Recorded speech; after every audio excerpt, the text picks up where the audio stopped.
학생, 남의 가게 앞에서 얼어 죽으려고 한장했어? 사장님, 혹시 그 라면 국물 버리실 거예요? 영하 10도 20살 우진은 망해가는 정비소 앞에서 쓰러졌습니다. 피 한 방울 섞이지 않은 할머니의 수술비로 전 재산을 쏟아부은 대가였죠. 우진을 살린 건 5년째 술병을 놓지 못하는 폐인 정비사였습니다. 정비소 구석에는 5년 동안 아무도 손대지 못한 차가 있었어요. 우진은 들키면 쫓겨날 걸 알면서도 밤마다 그 차 밑으로 기어 들어갔습니다. 석 달 뒤 양복 입은 남자들이 100억을 내밀었습니다. 도대체 그 차 안에는 어떤 비밀이 있었던 걸까요? 그리고 우진은 왜 100억을 찢어버렸을까요? 사연 시작 전 구독과 좋아요로 함께 해주세요. 20살이 된 장우진의 전 재산은 1,000만 원이었습니다. 보육원에서 정착금으로 받은 500만 원으로 월세방을 구하고 곰팡 내나는 반지하 단칸방에서 컵라면으로 끼니를 때우며 악착같이 모은 돈이었죠. 새벽 배송 알바를 하고 주말엔 식당 설거지를 하고 밤에는 편의점 야간 근무까지 하루 24시간 중 우진이 온전히 등을 붙이고 자는 시간은 고작 4시간. 은행 어플에 찍힌 잔고를 확인할 때마다 우진은 마른 침을 삼켰습니다. 이 돈이면 작은 전셋방 하나쯤은 구할 수 있겠거니 싶었거든요. 보증금을 걸고 나면 남는 돈으로 반년쯤 버티면서 정비사 자격증을 따는 게 그의 유일한 계획이었습니다. 그런데 그날 오후 전화 한 통이 우진의 계획을 송두리째 뒤흔들었어요. 보육원 앞 분식집 강금숙 할머니가 쓰러지셨다는 소식이었습니다. 우진은 슬리퍼 차림 그대로 병원으로 내달렸어요. 12월에 찬바람이 귓불을 에웠지만 느낄 겨를도 없었죠. 응급실 복도에 도착했을 때 할머니는 이동식 침대 위에 덩그러니 누워 계셨습니다. 형광등 불빛 아래 드러난 할머니의 얼굴은 종이장처럼 창백했고 입술엔 핏기가 사라진 지 오래였어요. 산소 마스크 너머로 가쁜 숨소리만 희미하게 새어나왔죠. 보호자 연락이 되지 않는다는 이유로 수술 동의서조차 받지 못한 채 할머니는 차가운 복도에 방치되어 있었어요. 1분 1초가 급한 상황에 지나가는 의료진도 간호사도 눈길조차 주지 않았습니다. 가족분이 오셔야 수술 진행이 가능합니다. 나중에 책임 소재 때문에 안 돼요. 간호사의 단호한 목소리에 우진의 심장이 쿵 내려앉았습니다. 할머니의 유일한 혈육인 아들은 미국에 있고 연락은 여전히 두절된 상태였거든요. 전화를 아무리 걸어도 응답 없는 신호음만 울릴 뿐이었어요. 우진은 이를 악물었습니다. 그리고 자신도 모르게 입이 열렸죠. 제가 손자입니다. 제가 책임지겠습니다.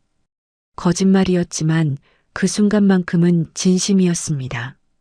피 한 방울 섞이지 않은 남남이었어도 우진에게 금숙은 세상에서 유일하게 자신을 도와주었던 사람이었으니까요. 원무과에서 수술비와 입원비 보증금을 요구했을 때 우진의 발걸음은 자연스럽게 은행을 향했어요. 창구 앞에 선 그의 손이 가늘게 떨렸습니다.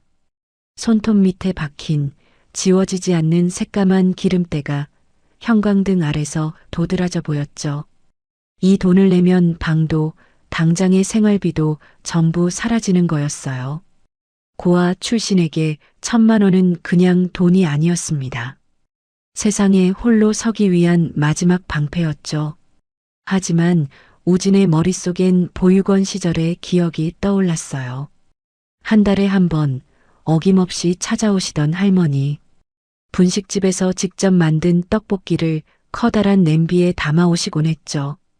쭈뼛거리는 아이들 앞에 접시를 밀어주시며 웃으시던 그 주름진 미소가 눈앞에 아른거렸습니다. 배고파서 잠들지 못하던 어느 겨울밤 할머니가 몰래 쥐어주신 따뜻한 호떡의 온기까지도요. 우진아, 밥은 먹고 댕기냐? 아이들이 남김없이 먹는 모습을 바라보시며 눈가를 훔치시던 할머니의 뒷모습이 선명하게 떠올랐어요. 우진은 떨리는 손으로 출금 전표를 작성했습니다. 1,000만 원 전액 인출. 은행원이 한 번 더 확인하시겠냐고 물었지만 우진은 눈을 질끈 감고 고개를 저었어요. 수술은 성공적이었습니다. 하지만 안도의 한숨을 쉴 틈도 없이 항암 치료비와 입원비 고지서가 독촉장처럼 날아들었어요. 위암 말기라는 진단서를 받아든 우진의 손이 부들부들 떨렸죠. 남은 돈은 순식간에 바닥을 드러냈고 우진은 신용카드를 긁기 시작했습니다. 그것도 모자라 사채에까지 손을 대야 했죠. 우진은 낮에는 공사장에서 시멘트 포대를 나르고 밤에는 대리운전 핸들을 잡았습니다. 새벽 4시에 잠들어 7시면 다시 일어나는 생활이 계속됐어요. 손바닥에는 굳은 살이 겹겹이 박였고 발 뒤꿈치는 갈라져 피가 배어 나왔죠. 어느 날 밤 코를 기다리다 코피가 쏟아졌습니다. 붉은 피가 운전대 위로 뚝뚝 떨어지는 걸 보면서도 우진은 휴지로 대충 맞고 다음 콜을 받았어요. 병원에 갈 시간도 돈도 없었으니까요. 그러나 지극정성도 병마를 이기진 못했습니다.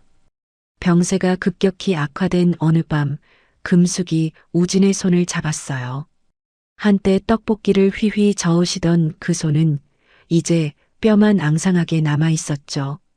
푸른 핏줄이 울퉁불퉁 튀어나온 손등 위로 검버섯이 점점이 박혀 있었습니다. 손가락 마디마디가 깊게 패여 있었고 분식집을 하며 베이고 데인 흔적들이 희미한 흉터로 남아 있었어요. 우진아, 미안하다. 네가 악착같이 모은 돈인데 이 늙은이 때문에. 할머니의 목소리는 바람 빠진 풍선처럼 힘이 없었습니다. 우진은 고개를 세차게 저었어요. 할머니, 무슨 말씀이세요? 전 괜찮아요. 할머니가 빨리 나으시기만 하면 돼요. 저랑 같이 오손도손 살아요. 하지만 할머니는 희미하게 미소 지으셨습니다. 그것이 금숙의 마지막이었어요. 잡고 있던 손의 힘이 스르르 풀리며 침대 시트 위로 툭 떨어졌습니다. 장례식장은 썰렁했습니다. 미국에 있는 아들은 끝내 나타나지 않았고 우진이 홀로 상주 자리를 지켰어요. 조문객이라곤 옆 가게 주인 한두 명이 전부였죠. 국화꽃 향기가 텅 빈 공간에 무겁게 퍼져나갔습니다. 영정 속 할머니는 여전히 주름 가득한 얼굴로 웃고 계셨어요. 우진은 그 미소를 바라보다 끝내 무릎을 꿇고 말았습니다. 숨죽여 흐느끼는 그의 어깨가 한참을 들썩였어요. 형광등 불빛 아래서 그의 그림자만이 길게 늘어져 있었죠. 병원비를 정산하고 장례를 치르고 나니 남은 건 2,000만 원의 빚이었습니다. 카드빚의 사채까지 독촉 전화가 하루에도 몇 통씩 쏟아졌어요.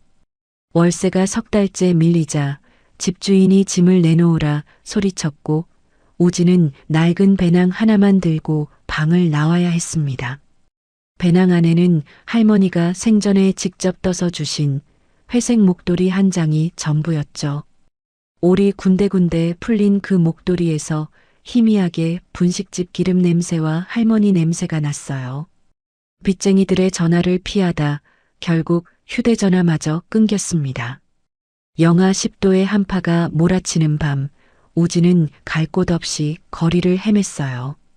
며칠을 굶은 탓에 다리가 휘청거렸고 손끝은 감각을 잃은 지 오래였습니다. 할머니의 목도리를 목에 칭칭 감았지만 뼛속까지 파고드는 추위는 막을 수가 없었죠. 그때 눈에 들어온 것이 낡은 간판이었어요. 정관의 카센터. 덜렁거리는 철판 글씨 사이로 녹이 슬어 있었고 반쯤 내려간 셔터 틈으로 난로 불빛이 희미하게 새어나왔습니다. 그 작은 불빛이 얼어붙은 우진의 눈에는 마지막 희망처럼 보였어요. 우진은 더 이상 버틸 수가 없었습니다. 허기와 추위가 한꺼번에 덮쳐오더니 시야가 핑 돌며 흐려졌고 그대로 카센터 앞 시멘트 바닥에 쓰러지고 말았죠. 정비소 안에서 혼자 소주를 마시던 기철은 밖에서 둔탁한 소리를 들었습니다. 5년째 매일 밤 술로 하루를 마감하던 그였어요. 교통사고로 아내와 20살 아들을 한꺼번에 잃은 뒤로 세상에 미련이 없었죠.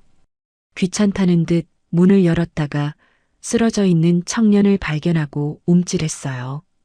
창백한 얼굴에 파랗게 질린 입술.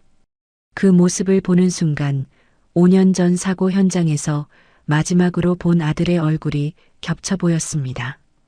기철의 손이 덜덜 떨렸어요. 그는 우진의 코 밑에 손가락을 갖다 댔습니다. 미약하지만 숨결이 느껴지자 그제야 안도의 한숨이 터져나왔죠. 기철은 우진을 업고 정비소 안쪽 쪽방으로 들어갔습니다. 난로 옆에 눕히고 젖은 옷을 벗긴 뒤 낡은 이불을 덮어주었어요. 그리고 밤새 우진의 이마에 손을 얹어 열이 나는지 확인했습니다. 마치 잃어버렸던 아들을 돌보듯 자신도 모르게 그러고 있었죠. 다음 날 아침 라면 끓는 냄새에 우진이 눈을 떴습니다. 기철은 말없이 찌그러진 냄비째 라면을 밀어주었고 우진은 허겁지겁 그것을 비웠어요. 면발을 씹을 새도 없이 삼키고 국물 한 방울까지 손가락으로 닦아낸 뒤 우진은 무릎을 꿇었습니다. 갈 곳이 없습니다. 일 시켜주세요. 밥값은 반드시 하겠습니다. 기철은 코웃음을 쳤어요. 내 코가 석자야. 가게도 곧 망할 판인데. 세 사람은 무슨. 그는 매몰차게 등을 돌리고 소주병을 집어들었습니다. 하지만 우진은 나가지 않았어요. 대신 구석에 놓인 빗자루를 들고 어지러운 정비소 바닥을 쓸기 시작했죠.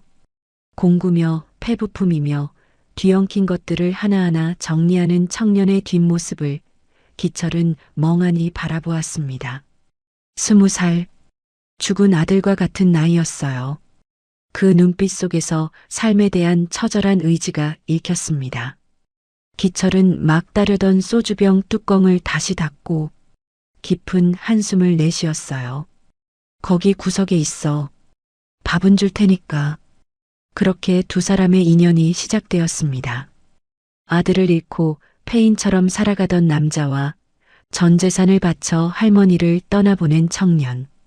운명이 이 망해가는 정비소에서 어떤 기적의 시동을 걸게 될지 아직 그 누구도 알지 못했죠. 우진은 정식 직원이 아니었습니다. 그냥 얹혀 사는 식객이었죠. 기철은 첫날부터 정비복 대신 때 묻은 앞치마를 던져주었어요. 기름밥 아무나 먹는 거 아니야. 청소나 해. 그 말투엔 가시가 잔뜩 박혀 있었습니다. 우진은 고개를 숙이고 앞치마를 받았어요. 어차피 갈 곳도 없었으니까요. 그날부터 우진의 하루는 새벽 5시에 시작됐습니다. 겨울 새벽의 어둠 속에서 눈을 뜨면 입김이 하얗게 피어올랐어요. 우진은 이불을 박차고 일어나 마당을 쓸고 공구함의 렌치와 스패너를 기름걸레로 한 자루씩 닦았습니다. 화장실 변기에 낀 물때를 솔로 박박 긁어내고 정비소 구석구석에 쌓인 폐부품들을 분류하는 것도 그의 몫이었죠. 1월의 새벽 공기는 코끝을 에었고 손가락 사이로 스며드는 시린 물에 손등이 터지고 갈라졌습니다. 갈라진 틈 사이로 피가 배어나와도 우진은 입 한 번 뻥긋하지 않았어요. 손님이 찾아와도 기철은 술에 절어 있는 날이 많았습니다. 정비를 하다 말고 비틀거리기 일쑤였고 손님 앞에서 퉁명스럽게 대꾸하기도 했죠. 그럴 때마다 우진이 나섰어요. 허리를 90도로 꺾어 인사하고 차 안에 떨어진 휴지 조각까지 하나하나 집어내고 타이어 공기압까지 한 번 더 확인해 드렸습니다. 사장 꼴 좀 봐. 저러다 이 집 완전히 망하겠네. 예전엔 안 그랬는데 왜 저렇게 됐대? 손님들이 수군거리는 소리가 우진의 귀에도 들렸습니다. 가슴 한구석이 쓰렸지만 동시에 오기 같은 것이 피어올랐어요. 이 정비소를 이대로 둘 순 없다는 생각이 들었죠. 밤이 되면 우진은 정비소 구석에 처박혀 있던 낡은 매뉴얼과 부품 도면을 꺼내 들었습니다. 누렇게 바랜 종이에서 곰팡이 냄새가 났지만 개의치 않았어요. 손전등 빛을 비추며 한 글자 한 글자 읽어 내려갔습니다.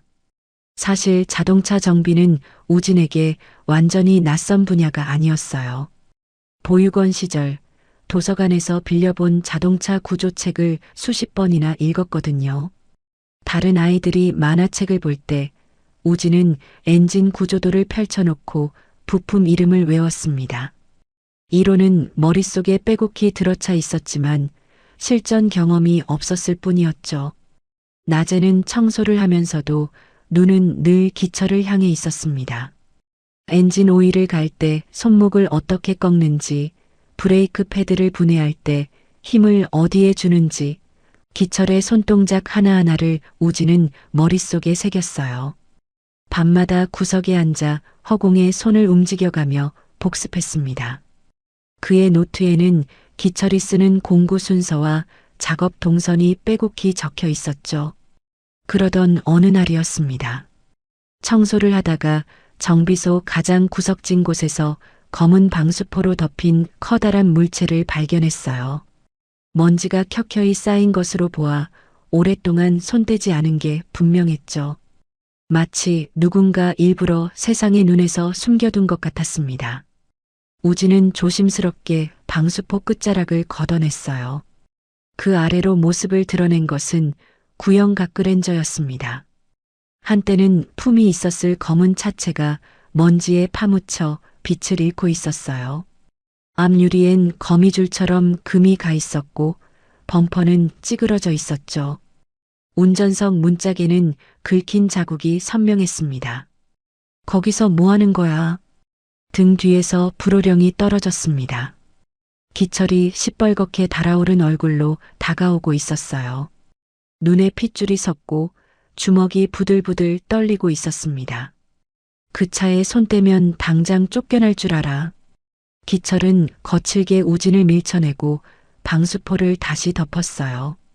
방수포를 여미는 손끝이 떨리고 있었습니다. 그날 밤 기철은 평소보다 2배는 많은 술을 마셨어요. 쪽방 너머로 흐느끼는 소리가 새벽까지 이어졌죠. 우진은 잠을 이루지 못한 채 그 소리를 들었습니다. 며칠 뒤 우진은 동네 철물점 아저씨에게서 그 차의 사연을 듣게 됐어요.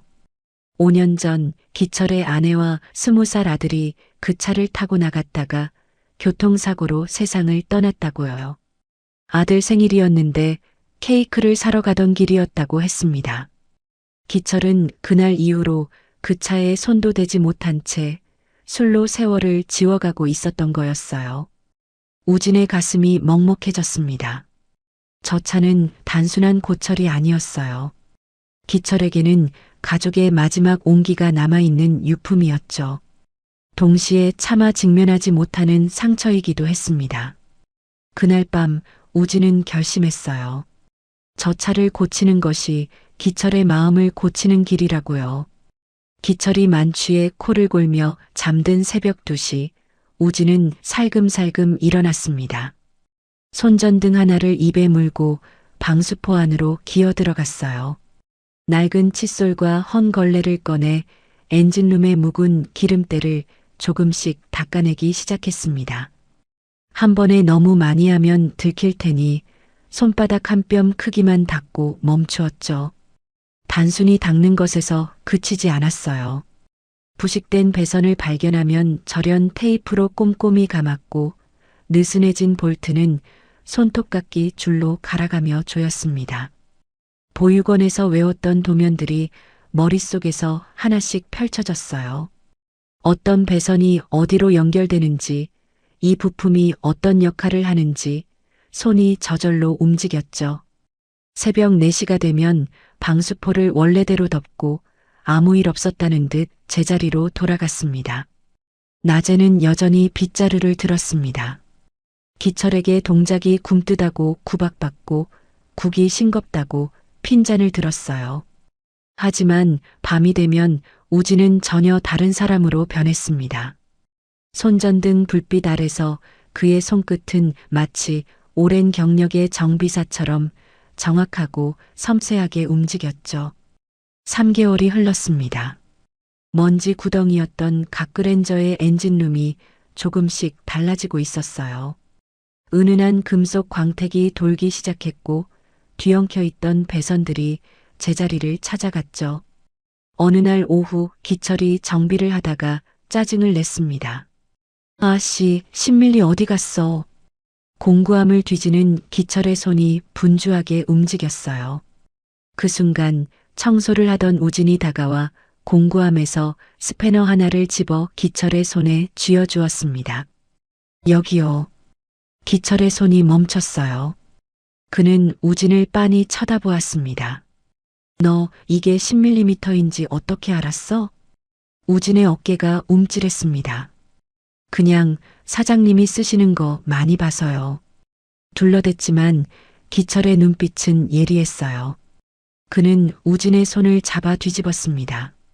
손바닥엔 굳은 살이 박혀 있었고 손톱 밑에는 아무리 씻어도 지워지지 않는 기름때가 검게 끼어 있었죠. 빗자루만 잡은 손이 아니었습니다. 기철은 아무 말 없이 손을 놓았어요. 하지만 그날 밤 기철은 잠을 이루지 못했습니다. 저 청년이 대체 언제부터 공구를 만진 거지? 그리고 왜 하필 그 차를? 며칠 뒤 기철은 퇴근하는 척하고 정비소 밖 어둠 속에 숨어 있었습니다. 불이 꺼진 정비소에서 희미한 불빛이 새어나왔어요. 살금살금 다가가 창문 틈으로 안을 들여다보니 우진이 손전등을 입에 물고 가크렌저 밑으로 들어가는 모습이 보였습니다. 기철의 심장이 덜컥 내려앉았어요. 당장 뛰어들어가 호통을 치려고 했습니다. 하지만 우진의 얼굴을 본 순간 발이 얼어붙었어요. 손전등 불빛에 비친 그 눈빛이 너무나 진지하고 경건했거든요. 마치 세상에서 가장 소중한 것을 다루는 사람의 눈빛이었습니다. 조금만 기다려. 내가 다시 달리게 해줄게. 우진이 차 밑에서 중얼거리는 소리가 들렸어요. 그 순간 기철의 가슴 속에서 무언가가 와르르 무너져 내렸습니다. 입을 틀어막고 고개를 돌렸지만 눈물이 손가락 사이로 흘러내렸어요. 5년 동안 외면해왔던 그 차를 피 한 방울 섞이지 않은 청년이 밤마다 살려내고 있었던 겁니다. 다음 날 아침이었습니다. 우진이 늘 하던 대로 빗자루를 들려는 순간 기철이 무언가를 던졌어요. 낡은 공구 세트였습니다. 가죽 케이스가 달아해졌지만 안에 든 공구들은 기름칠이 잘 되어 윤기가 흘렀죠. 기철이 젊은 시절부터 써온 물건이었습니다. 청소는 끝났다. 기철의 목소리가 떨렸습니다. 오늘부터 나사 푸는 법부터 다시 배워. 제대로 못하면 국물도 없어. 우진의 눈가가 뜨거워졌어요. 공구 세트를 두 손으로 받아든 그의 손이 미세하게 떨리고 있었습니다. 3개월 동안 빗자루를 쥐었던 손이 드디어 스패너를 쥘 자격을 얻은 거였죠. 기철은 등을 돌렸지만 그의 눈가도 붉어져 있었습니다. 멈춰있던 가크렌저의 엔진에 그리고 멈춰있던 두 남자의 가슴에도 비로소 희망이라는 이름의 시동이 걸리고 있었습니다. 기철에게 정식으로 정비를 배우기 시작했지만 수업은 지독했습니다. 기철은 우진에게 기본기만 무한 반복시켰어요. 기본이 안 되면 아무것도 못해. 다시 우진은 손가락 끝이 짓무르도록 볼트를 조이고 풀었습니다. 그러던 어느 날 새벽 6시 정비소 셔터를 두드리는 다급한 소리가 들렸습니다. 겨울 새벽의 공기가 채 가시지 않은 시간이었어요. 우진이 잠결에 눈을 비비며 문을 열어보니 곱사등이 허리를 한 노인 한 분이 울상으로 서 계셨습니다. 콩나물 트럭을 모는 영세 노점상 할아버지였어요. 빛바랜 점퍼 사이로 내복깃이 보였고 고무장갑을 낀 손이 파들파들 떨리고 있었습니다. 시동이 안 걸려. 오늘 장사 못하면 우리 손녀 밥 먹일 돈도 없는데. 할아버지의 눈가가 붉게 물들어 있었어요. 다른 카센터에선 수리비로 50만 원을 불렀다고 했습니다. 할아버지에게 50만 원은 한 달 생활비나 다름없었죠. 트럭 없이는 당장 내일부터 먹고 살 길이 막막해지는 거였어요. 기철은 전날 밤 술에 취해 아직 잠들어 있었습니다. 우진은 잠시 고민했어요. 아직 배운 것도 별로 없는데 함부로 손을 댔다가 사고가 나면 어떡하나? 하지만 할아버지의 초조한 눈빛을 외면할 수가 없었습니다. 금숙의 주름진 얼굴이 겹쳐 보였거든요. 잠깐만 기다려 보세요. 우진은 본네트를 열고 엔진 소리에 귀를 기울였어요. 스타터 모터가 돌아가는 소리, 연료 펌프가 작동하는 소리. 보육원에서 수백 번 읽었던 매뉴얼의 페이지들이 머릿속에서 펼쳐졌습니다. 배선 상태를 확인하고 퓨즈박스를 열어보았어요. 이건 비싼 부품 문제가 아니었습니다. 단순한 퓨즈 접촉 불량이었죠. 50만 원을 불렀다던 카센터는 할아버지의 무지를 이용해 바가지를 씌우려 했던 거였어요. 우진은 부품함에서 500원짜리 퓨즈를 꺼내 교체했습니다. 헐거워진 배선은 케이블 타이로 꼼꼼히 정리해 주었어요. 할아버지가 옆에서 안절부절 못하며 지켜보는 동안 우진의 손은 침착하게 움직였습니다. 시동 한번 걸어보세요. 할아버지가 떨리는 손으로 키를 돌리자 트럭 엔진이 경쾌하게 살아났어요. 부르릉 소리와 함께 트럭이 몸을 떨었습니다. 됐어. 됐다고. 할아버지가 환호하며 꼬깃꼬깃한 1,000원짜리 몇 장을 꺼내 밀었어요. 손등에 검버섯이 핀 그 손이 떨리고 있었습니다. 하지만 우진은 고개를 저었어요. 부품값 500원이면 됩니다. 아니 이 사람아, 그게 말이 돼? 할아버지, 저도 어릴 때 누가 사주신 500원짜리 떡볶이 먹고 컸어요. 이건 그 빚 갚는 겁니다. 어서 가세요. 할아버지는 연신 고개를 숙이며 트럭에 실려있던 두유한 박스를 문 앞에 내려놓고 떠났어요. 동트는 하늘 아래로 콩나물 트럭이 덜컹거리며 사라지는 모습을 보며 우진은 가슴속에서 뜨거운 것이 차오르는 걸 느꼈습니다. 자신의 손이 누군가를 살릴 수 있다는 사실에 온몸이 전율했어요. 자신감을 얻은 우진은 다시 밤마다 각그랜저 수리에 박차를 가했습니다. 엔진을 분해하고 부품 하나하나를 점검했어요. 문제는 엔진의 핵심 부품이 심하게 마모되어 있다는 거였습니다. 이걸 교체하지 않으면 차는 절대 제대로 달릴 수 없었죠. 하지만 각그랜저는 이미 단종된 지 오래된 모델이었어요. 폐차장을 뒤지고 중고 부품상에 전화를 돌려봐도 맞는 부품을 구할 수가 없었습니다. 우진은 정비소 구석에 방치된 낡은 선반과 밀링 머신을 발견했어요. 녹이 슬고 먼지가 켜켜이 쌓여 있었지만 기본 구조는 멀쩡했습니다. 우진은 며칠에 걸쳐 기계를 닦아내고 기름칠을 하며 되살려냈어요. 없으면 만든다. 우진은 폐차장에서 수거해온 버려진 부품들을 녹이고 깎기 시작했습니다. 보육원 시절 읽었던 금속 가공 책의 내용을 떠올리며 0.01mm의 오차도 허용하지 않는 정밀한 작업을 이어갔어요. 밤새 쇠 깎는 소리가 새나가지 않도록 두꺼운 이불로 기계를 덮고 귀마개를 낀 채 작업했습니다. 쇠 부스러기가 얼굴에 튀어도 눈이 따가워도 멈추지 않았어요.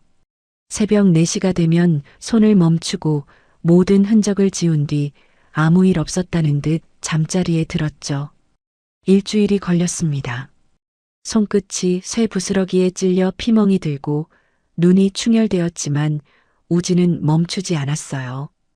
그리고 마침내 각그랜저에 꼭 맞는 피스톤 링이 완성됐습니다. 손바닥 위에 올려놓은 작은 금속 링이 형광등 불빛 아래서 은빛으로 빛났어요. 우진은 그 작은 부품을 한참 동안 바라보았습니다. 떨리는 마음으로 엔진 재조립에 들어갔어요. 기철에게 배운 볼트 조이기 1000번이 이때 빛을 발했죠. 손끝에 전해지는 토크의 느낌이 정확히 감이 왔어요. 너무 헐거워도 너무 꽉 조여도 안 되는 그 미묘한 경계를 손가락이 기억하고 있었습니다. 동트기 직전 새벽, 드디어 모든 조립이 끝났습니다. 우진은 천천히 운전석에 앉았어요. 5년 동안 아무도 앉지 않았던 자리였죠. 가죽 시트에서 희미하게 담배 냄새와 꽃향기가 섞인 냄새가 났습니다. 기철 아내의 향수 냄새일 거라고 우진은 생각했어요. 대시보드 위에는 먼지가 수북했지만 누군가의 손때가 묻어있는 흔적이 느껴졌습니다. 손이 떨렸습니다. 키를 꽂았어요. 제발, 제발. 눈을 질끈 감고 키를 돌렸습니다. 스타터 모터가 돌아가는 소리가 들렸어요. 1초, 2초. 그리고 부드럽고 묵직한 배기음이 정비소 전체를 울렸습니다. 끼릭거리는 잡음 없이 마치 처음 출고될 때처럼 안정적인 엔진음이었어요. 죽어있던 심장이 다시 뛰는 소리였습니다. 우진은 핸들에 얼굴을 묻고 흐느꼈어요. 할머니를 보내고 거리에서 쓰러지고 빗자루를 쥐며 버텼던 날들이 한꺼번에 밀려왔습니다. 무슨 소리야? 불났어? 배기음에 놀란 기철이 잠옷바람으로 뛰쳐나왔습니다. 매연이 자욱한 정비소 안에서 시동이 걸린 각그랜저를 발견한 기철의 얼굴이 하얗게 질렸어요. 믿을 수 없다는 듯 비틀거리며 차로 다가갔습니다. 5년 동안 꿈쩍도 하지 않던 차가 부르르 진동하고 있었죠. 우진이 차에서 내리려고 문을 여는 순간 글로브 박스가 진동으로 툭 열리며 사진 한 장이 바닥에 떨어졌어요. 기철이 휘청거리며 다가와 그 사진을 집어들었습니다. 5년 전 가족여행을 떠나기 직전 바로 이 차 앞에서 찍은 사진이었어요. 아내가 아들의 어깨에 손을 얹고 환하게 웃고 있었고 아들은 수줍게 부위를 하고 있었습니다. 사진 뒷면에는 아내의 글씨로 날짜와 여행지 이름이 적혀 있었어요. 그동안 차를 보는 것조차 두려워 열어보지 못했던 글로브 박스 안에 그 사진이 잠들어 있었던 거였습니다. 기철의 무릎이 꺾였습니다. 본인 위에 엎드려 짐승처럼 오열했어요. 여보, 우리 아들. 울음소리가 새벽 정비소에 메아리 쳤습니다. 우진은 어찌할 바를 몰라 고개를 깊이 숙였어요. 죄송합니다. 허락도 없이 제 멋대로 말을 끝맺지 못했습니다. 기철이 우진의 멱살을 움켜쥐는 대신 거칠게 끌어안았기 때문이었어요. 기름때 묻은 우진의 등을 두드리며 기철이 말했습니다. 고맙다. 고맙다. 내 죽은 심장이 다시 뛰는 것 같다. 한참을 그렇게 서로를 붙잡고 울었어요. 동이 트고 정비소 안으로 아침 햇살이 비스듬히 들어왔습니다. 기철이 호주머니에서 차키를 꺼내 우진의 손에 쥐어주었어요. 이 차, 네가 뭘 알아. 우진의 손이 떨렸습니다. 보육원을 나온 이후로 처음 느껴보는 온기였어요. 누군가에게 무언가를 받아본 적이 없었습니다. 항상 주기만 했고 빼앗기기만 했죠. 피 한 방울 섞이지 않았지만 이 순간만큼은 세상에서 가장 따뜻한 가족 같았습니다. 우진은 두 손으로 차키를 받아쥐고 끝내 눈물을 쏟았어요. 다시 달리기 시작한 각그랜저처럼 두 사람의 인생도 새로운 길 위로 나아가려 하고 있었습니다.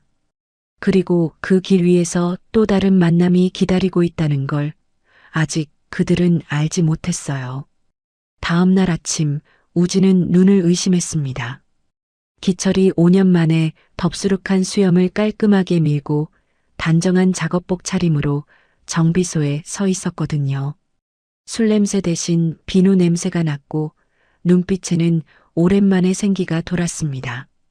한때 동네에서 황금손이라 불리던 정비사의 면모가 서서히 돌아오고 있었어요. 기철은 정비소 구석에 쌓여있던 소주병들을 포대자루에 담아 밖으로 내다버렸어요. 수십 개의 빈 병들이 부딪히며 찰랑거리는 소리가 새벽 공기를 울렸습니다. 5년간 슬픔을 담았던 병들이었죠. 이제 술 냄새 말고 기름 냄새만 풍기자. 그 말과 함께 기철은 서랍장 깊숙이 넣어뒀던 낡은 수첩 한 권을 꺼내 우진에게 건넸어요. 30년간의 정비 노하우가 빼곡히 적힌 수첩이었습니다. 가장자리가 달아해졌고 군데군데 기름 자국이 묻어 있었죠. 글씨는 삐뚤빼뚤했지만 페이지마다 기철의 땀과 세월이 배어 있었어요. 요즘 기술자들은 스캐너만 믿어. 전자진단기가 고장 코드 띄우면 부품을 통째로 갈아버리지. 그게 기술자냐?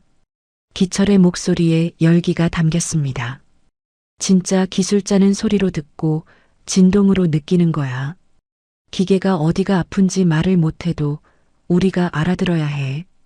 차도 사람이랑 똑같아. 아프면 신음소리를 내거든. 우진은 책으로 배운 이론에 기철의 실전 감각을 하나씩 더해갔습니다. 엔진 소리만 들어도 어느 실린더에서 이상 연소가 일어나는지, 배기음의 미세한 떨림만으로 점화 타이밍이 맞는지 틀리는지 알아내는 경지에 올랐어요. 눈을 감고 귀를 기울이면 엔진의 심장 박동이 손에 잡힐 듯 느껴졌습니다. 기철은 그런 우진을 보며 고개를 끄덕였어요. 타고난 재능에 성실함까지 갖춘 녀석이라고요. 어느 날 엔진 소음이 심한 택시 한 대가 들어왔습니다. 운전석에서 내린 중년의 택시 기사는 얼굴이 시커멓게 그을려 있었어요. 밤낮 없이 핸들을 잡느라 눈 밑에 짙은 그늘이 드리워져 있었고 손등은 햇볕에 거칠게 탔습니다. 다른 데서 엔진 통째로 갈아야 한다고 300만 원 부르더라고요. 택시비로 300이면 몇 달을 벌어야 하는 건데. 기사의 목소리가 떨렸습니다. 아내와 아이들 이야기가 나올 것 같아 우진은 서둘러 본네트를 열었어요. 청진기를 엔진 블록 여기저기에 대고 소리를 들었습니다. 눈을 감고 한참을 집중하더니 고개를 들었어요. 엔진 전체가 아닙니다. 크랭크 축 베어링 하나만 나갔어요. 부품값 30만 원이면 됩니다. 뭐라고요? 기사의 눈이 휘둥그레졌습니다. 기철이 다가와 우진의 진단을 확인했어요. 청진기를 대고 직접 들어본 뒤 씩 웃었죠. 맞아. 이 친구 귀가 여간 밝은 게 아니야. 우진은 기철의 감독 아래 작업에 들어갔습니다. 엔진을 통째로 드러내지 않고 특수 공구를 이용해 문제가 된 베어링만 정밀하게 교체했어요. 마치 외과 의사가 환부만 도려내듯 최소한의 절개로 최대의 효과를 내는 수술이었죠. 손끝 하나 흔들림 없이 작업하는 우진의 모습을 택시기사가 넋을 놓고 지켜보았습니다. 작업이 끝나자 택시 엔진은 새 것처럼 조용하게 돌아갔어요. 수리비가 10분의 1로 줄어들자 택시기사는 연신 허리를 굽혔어요. 그리고 차에 올라타자마자 무전기를 집어들었습니다. 아, 전체 알림. 지금 사거리 하루모터스 가지 마라. 거기 도둑놈들이야. 건너편 정간에로 와라. 여기에 귀신 씌인 놈이 하나 있는데 소리만 듣고 차를 고친다. 수리비는 껌값이야, 껌값. 그날부터 소문이 삽시간에 퍼졌습니다. 파리만 날리던 정비소 앞에 택시와 용달차들이 줄을 서기 시작했어요. 아침부터 저녁까지 예약이 꽉 찼고 밀린 차들이 골목까지 늘어서는 진풍경이 벌어졌죠. 부품이 단종되어 다른 데서 수리를 거절당했던 올드카 차주들도 전국에서 찾아왔습니다. 90년대 프라이드, 르망, 스텔라. 폐차장 직전의 차들이 정관의 카센터 앞에 모여들었어요. 차주들은 하나같이 이 차만큼은 버릴 수 없다고 했습니다.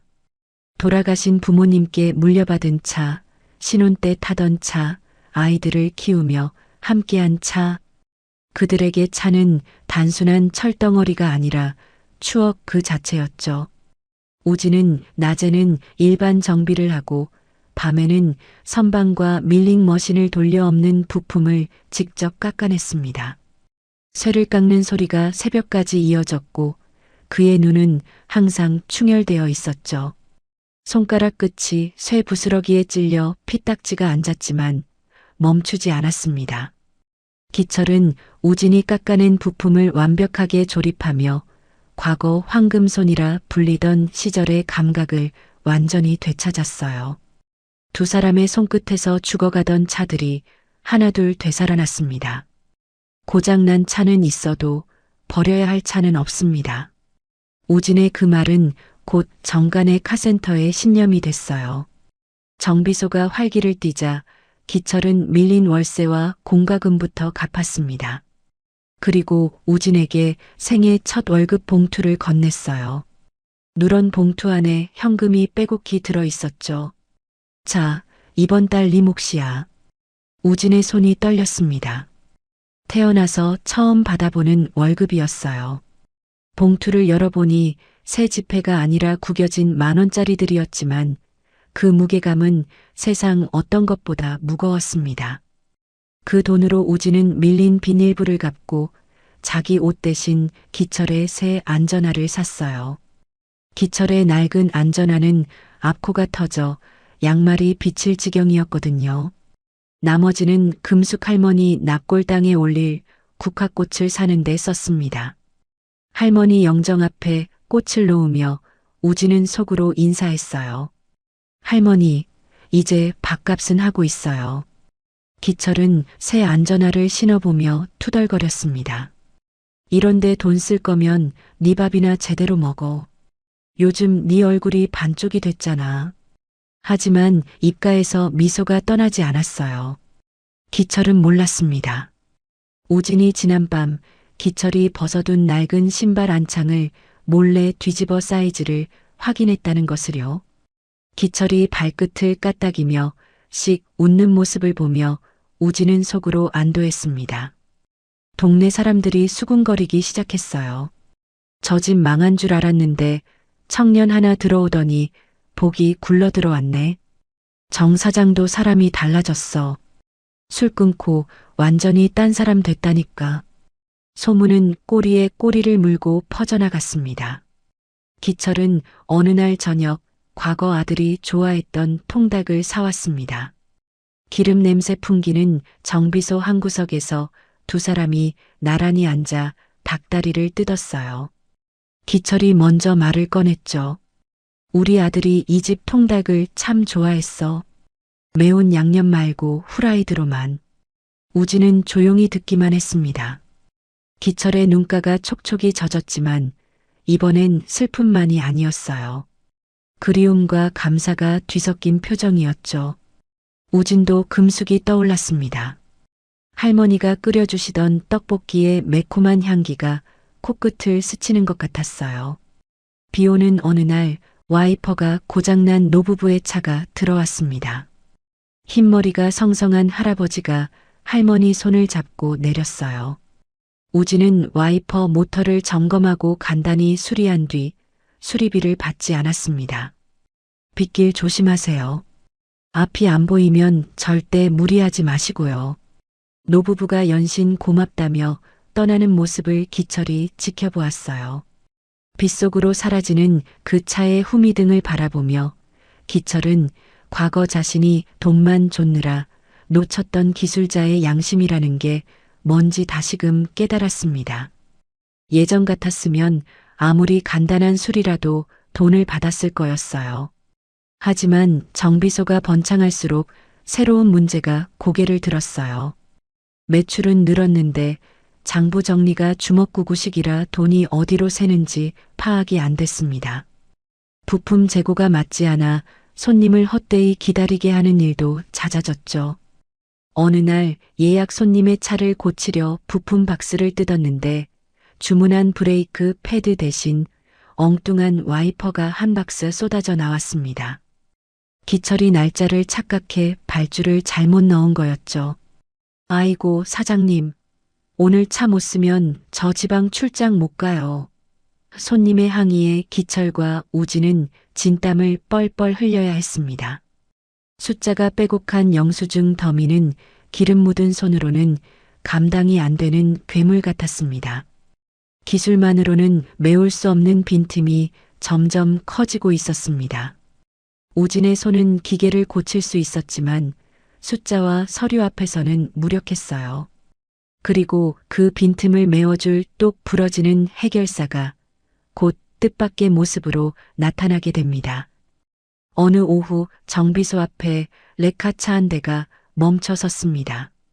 레카 위에는 10년 된 구형 고급 세단이 실려 있었어요. 외관은 깨끗하게 관리되어 있었지만 레카에서 내려지는 순간 엔진에서 금속이 갈리는 듯한 굉음이 터져 나왔습니다. 차에서 내린 것은 세련된 차림의 젊은 여성이었어요. 단정하게 정돈된 머리카락과 깔끔한 정장이 눈에 띄었지만 표정은 세상이 무너진 사람처럼 절박해 보였습니다. 23살의 최아라였죠. 아버지가 물려주신 차예요. 다른 데선 전부 수리비가 차값보다 비싸니까 그냥 폐차하라고만 해요. 아라의 목소리가 떨렸습니다. 눈가에 물기가 차올랐지만 애써 참고 있었어요. 기철이 본네트를 열어보았습니다. 한눈에 상태가 심각하다는 걸 알 수 있었어요. 엔진 헤드가 심한 열 변형으로 금이 가 있었고 이 정도면 부품을 통째로 교체해야 하는 상황이었죠. 문제는 이 차종의 엔진 헤드가 이미 단종되어 어디서도 구할 수 없다는 거였습니다. 기철이 고개를 저었어요. 아가씨, 이건 나도 힘들어요. 부품이 없으면 공장장 할아버지가 와도 못 고쳐. 마음 아프겠지만 폐차해. 그 말에 아라의 얼굴이 하얗게 질렸습니다. 그녀는 기철의 손을 덥석 잡았어요. 제발이요. 살려만 주세요. 이 차에는 아직 아버지 냄새가 남아 있어요. 시트에서, 핸들에서. 이 차가 없어지면 아버지를 완전히 잃는 것 같아요. 목소리가 갈라졌습니다. 더 이상 눈물을 참을 수 없었는지 볼 위로 물줄기가 흘러내렸어요. 그 모습을 지켜보던 우진의 가슴이 먹먹해졌습니다. 사장님, 제가 한번 해보겠습니다. 우진이 나섰어요. 기철이 의아한 눈으로 쳐다보았습니다. 우진은 청진기를 엔진 블록 곳곳에 대며 소리를 들었어요. 손끝으로 균열 부위를 더듬으며 손상 범위를 정밀하게 파악했습니다. 금속의 미세한 울림까지 느끼며 한참을 집중한 끝에 고개를 들었죠. 헤드 전체를 교환할 필요 없습니다. 균열간 부분만 특수 용접하고 면을 다시 깎아내면 됩니다. 기철의 눈이 커졌어요. 이 녀석아, 그게 말이 쉽지. 머리카락 한 올 두께만 틀어져도 엔진 전체가 못 쓰게 돼. 실패하면 차는 완전히 끝장나는 거야. 알고 있습니다. 하지만 할 수 있습니다. 우진의 눈빛이 결연했어요. 기철은 한참을 그 눈을 들여다보다가 결국 고개를 끄덕였습니다. 좋아. 네가 하고 싶은 대로 해봐. 대신 책임은 네가 져. 그날 밤부터 우진은 엔진 분해에 들어갔습니다. 우진은 숨을 멈췄습니다. 조금이라도 손이 떨리면 엔진은 영영 깨어나지 못합니다. 실패하면 끝이다. 저 여자의 추억을 내가 없애는 거야. 용접 불꽃이 어두운 정비소를 대낮처럼 밝혔습니다. 스파크가 튈 때마다 우진의 얼굴에 붉은 빛이 번졌어요. 땀방울이 속눈썹을 찔러도 닦아낼 수 없었습니다. 정비소 안에는 기계 돌아가는 소리와 우진의 심장 소리뿐이었죠. 다음 날 오전 9시 집에 다녀온 아라가 정비소에 다시 도착했어요. 문을 열자 매캐한 연기 냄새가 코를 찔렀습니다. 우진은 잠도 자지 않은 채 용접 불꽃과 씨름하고 있었어요. 얼굴은 그을음으로 시커멓게 변해 있었고 땀이 작업복을 적셔 등에 달라붙어 있었습니다. 손등에는 용접 불똥의 튄 자국이 빨갛게 올라와 있었죠. 아라는 말없이 생수와 김밥을 내려놓았어요. 우진은 고개만 끄덕이고 다시 작업에 집중했습니다. 아라는 정비소 구석에 앉아 그 모습을 지켜보았어요. 남을 위해 저렇게까지 하는 사람이 있다는 게 믿기지 않았죠. 꼬박 이틀 밤을 새웠습니다. 우진의 눈은 충혈되어 토끼 눈처럼 빨갛게 변했고 손가락은 용접 열기에 물집이 잡혔어요. 기철이 그만 좀 쉬라고 했지만 우진은 듣지 않았습니다. 하지만 마침내 엔진 헤드 가공이 끝났고 재조립까지 완료되었어요. 선반으로 깎아낸 헤드 표면은 거울처럼 매끄러웠습니다. 시동 걸어볼게요. 우진이 운전석에 앉아 키를 돌렸습니다. 스타터 모터가 돌아가고 1초, 2초, 쇳소리를 내며 덜덜거리던 엔진이 거짓말처럼 부드러운 숨소리를 내쉬기 시작했습니다. 안정적인 회전음만이 정비소 안을 채웠습니다. 아라가 차에 다가갔어요. 떨리는 손으로 본네트를 어루만지다가 결국 차체에 얼굴을 묻고 펑펑 울기 시작했습니다. 아빠, 차 살았어. 아빠, 차 살았어요. 흐느끼는 소리가 정비소에 울려 퍼졌어요. 우진은 그 모습을 보며 안도의 미소를 지었습니다. 금숙 할머니 장례식 때 혼자 울던 기억이 떠올랐지만 이번엔 슬픔이 아니라 따뜻함이 가슴에 번졌어요. 한참을 운 아라가 눈물을 닦으며 물었습니다. 수리비가 얼마예요? 우진은 부품비와 최소한의 공임만 적힌 메모를 건넸어요. 아라의 눈이 휘둥그레졌습니다. 이게 전부예요? 이틀 밤을 새웠으면서 추억을 지키는 값은 안 받습니다. 그 말에 아라의 눈이 다시 촉촉해졌어요. 세상에 이런 사람이 있다는 게 믿기지 않았습니다. 며칠 뒤 아라가 정비소에 다시 나타났어요. 이번엔 정장이 아니라 작업하기 편한 면바지에 운동화 차림이었습니다. 밥값 하러 왔어요. 그녀는 어지러운 사무실로 직행했습니다.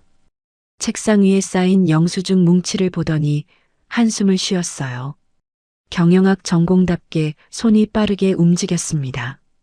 난장판이던 영수증 박스를 뒤엎고 노트북을 펴서 엑셀로 체계적인 장부 정리를 시작했죠. 기철이 못마땅한 듯 투덜거렸어요. 하지만 아라는 기죽지 않았습니다. 아저씨, 이대로 두면 돈 다 새나가요. 며칠 만에 벽에는 부품 재고 관리표가 붙었고 서랍에는 월별로 정리된 영수증 파일이 꽂혔어요. 새나가던 돈의 흐름이 한눈에 들어오기 시작했습니다. 기철은 투덜대면서도 아라가 만든 표를 유심히 들여다보곤 했어요. 아라는 거기서 멈추지 않았어요. 인터넷에 사연 있는 차를 고쳐드립니다라는 제목으로 감성적인 수리 일지를 올리기 시작했습니다. 아버지의 차를 살려준 이야기, 할아버지의 첫 차를 복원한 이야기, 우진이 밤새워 부품을 깎는 사진도 함께 올렸죠. 글마다 댓글이 수백 개씩 달렸고 젊은 손님들까지 찾아오기 시작했어요. 정간의 카센터는 단순한 정비소가 아닌 자동차 병원으로 입소문이 났습니다.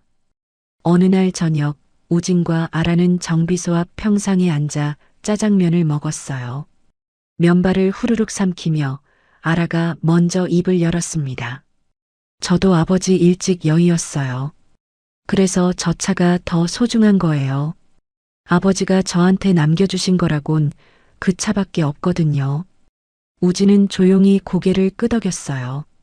저는 부모님 얼굴도 몰라요. 보육원에서 자랐거든요. 그래서 가족이 뭔지, 유품이 뭔지 남들보다 더 잘 알아요. 아라가 우진을 바라보았습니다. 동정이 아니라 이해의 눈빛이었어요. 서로의 결핍을 나누자 거리가 한층 가까워진 느낌이었죠.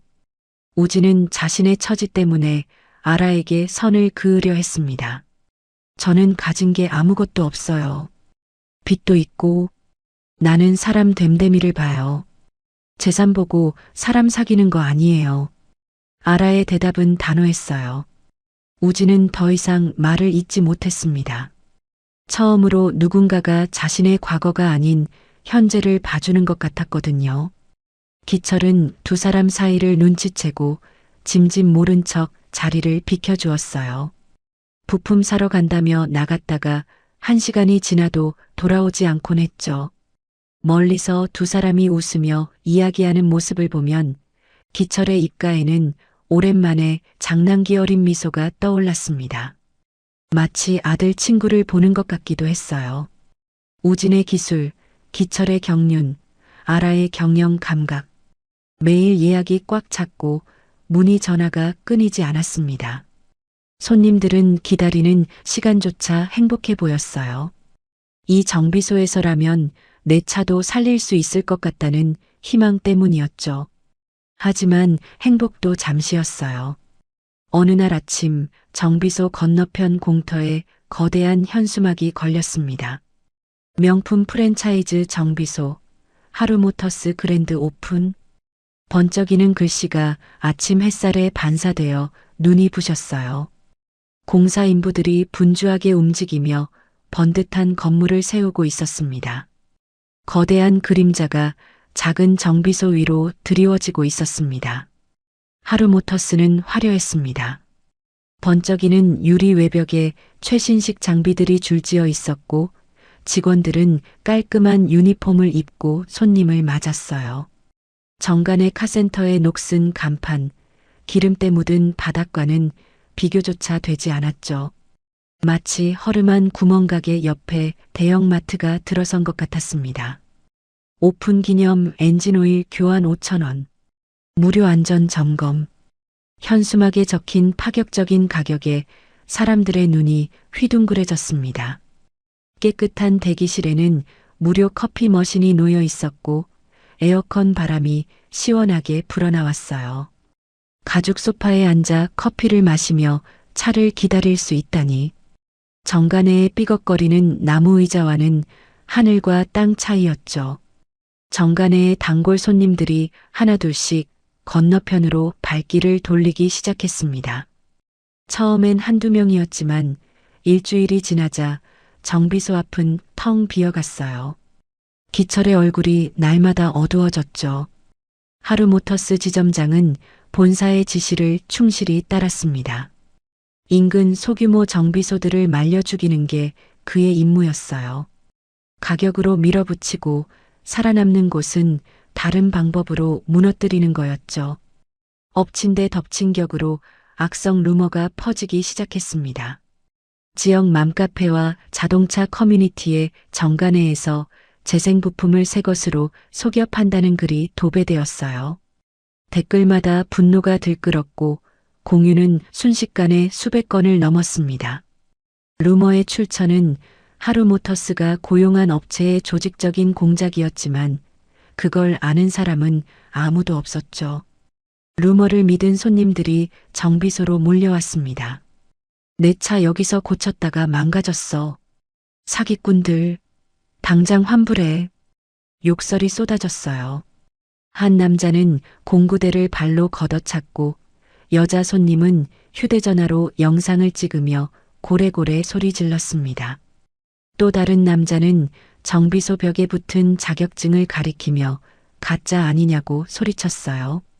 우진이 아무리 설명해도 듣지 않았습니다. 흥분한 군중 앞에서 진실은 힘이 없었어요. 기철은 구석에 서서 손을 떨고 있었습니다. 5년 전 사고 이후 동네 사람들에게 받았던 비난이 떠올랐어요. 술주정뱅이, 아내와 아들을 죽인 놈. 그때의 악몽이 되살아났죠.